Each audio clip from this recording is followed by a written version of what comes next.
Be careful! What the fuck fell on my car?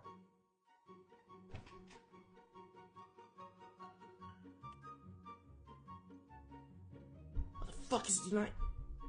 BRB. A few moments later.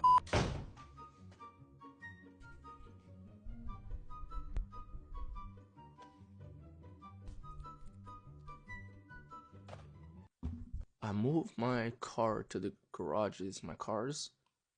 Before I had the Civic and the Genesis in the garage.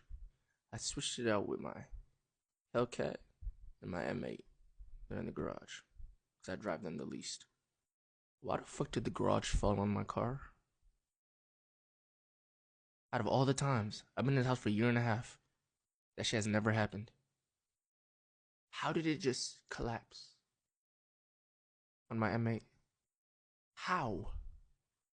Is it bad?